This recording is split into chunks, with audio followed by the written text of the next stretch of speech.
A word of caution before we dive into the wondrous world of persuasion. While persuasion can be a force to be reckoned with, it's important to remember to use it with care. Persuasion should never be used as a tool of manipulation or deception. Think of it this way: if you were on the receiving end of a persuasive message, you'd want to be treated with respect and given accurate information, right? Well, the same goes for your audience. So always make sure to respect their autonomy, and never use persuasion to take advantage of them or manipulate them for personal gain. Misuse of persuasion can lead to disastrous consequences, such as loss of trust, damage to reputation, and even legal liability. So, be sure to double-check your information and make sure it's accurate, relevant, and not misleading. Now, with all that being said, the purpose of persuasion is to provide value and improve the lives of the audience, not to deceive or manipulate them. By using persuasion ethically and responsibly, individuals can become more effective communicators, building stronger relationships based on mutual trust and respect. So, let's embark on this adventure with caution, kindness, and a commitment to ethical and responsible persuasion. Here's to stronger relationships and better communication. Keep in mind, let's begin with the art of persuasion, how to win friends and influence people. Are you tired of having your great ideas fall on deaf ears? Do you want to know the secret to getting people to do what you want? Well, buckle up. Because we're diving into the wild world of persuasion. At its core, persuasion is all about getting someone to take a specific action or adopt a particular viewpoint.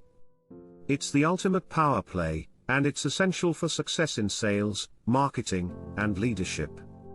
But let's be real, it also comes in handy in everyday life.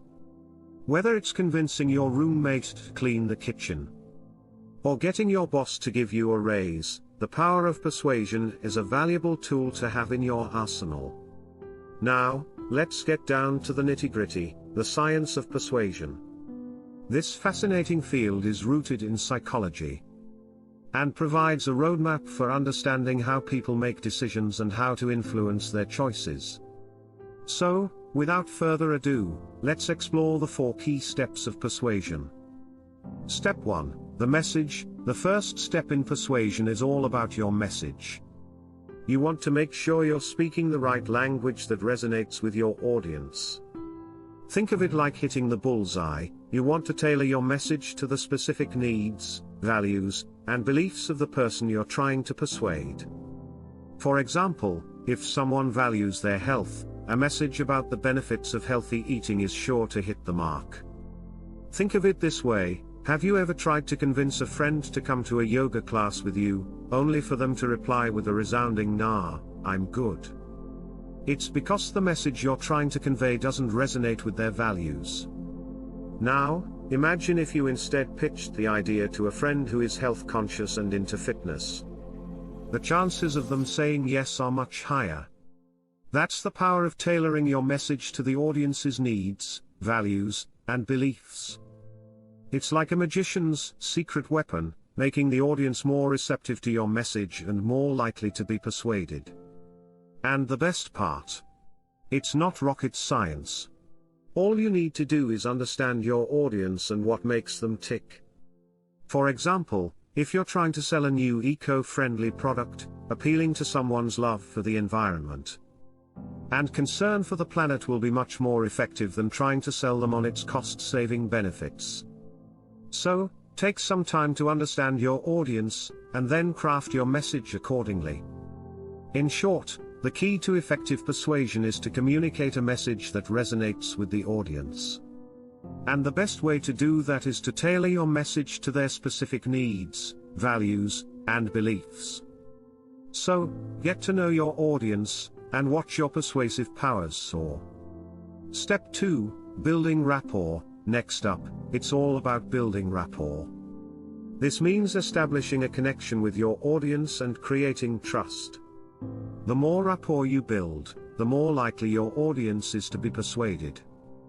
Demonstrating empathy, being relatable, and being sincere in your communication are key to establishing this connection.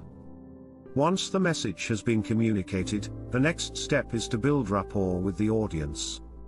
This involves establishing a connection and creating a sense of trust. The more rapport that is established, the more likely the audience is to be persuaded. This can be achieved by having empathy, being relatable, and being sincere in your communication. Imagine you're at a party and someone walks up to you, spouting off a sales pitch for their latest product. Chances are, you're not going to be too receptive to their message. But, now imagine that same person walks up to you, strikes up a conversation, makes you laugh, and relates to your experiences. Suddenly, you're much more open to hearing what they have to say. That's the power of rapport. When you establish a connection and create a sense of trust with your audience, they are much more likely to be persuaded. It's like having a secret weapon in your persuasion arsenal. So, how do you build rapport with your audience? The key is to demonstrate empathy, be relatable, and be sincere in your communication. Show them that you understand their struggles and experiences. Share a personal story or two to demonstrate that you're just like them. And most importantly, be authentic and sincere in your communication. Think of it as going on a first date with someone. You want to make a good impression, show them that you're a good listener, and be genuine in your conversation. The same principles apply when building rapport with your audience. Make them feel heard, understood, and valued, and watch your persuasive powers soar. In short, the key to successful persuasion is to build rapport with your audience. Establish a connection, create a sense of trust, and be empathetic, relatable, and sincere in your communication. And, who knows, you might just make a new friend in the process. The third step in the process of persuasion is to create a sense of urgency. This involves making the audience feel like they need to take action right now. This can be achieved by highlighting the benefits of taking action, emphasizing the consequences of inaction, and creating a sense of scarcity. Step 3, creating urgency. Third, it's time to create a sense of urgency.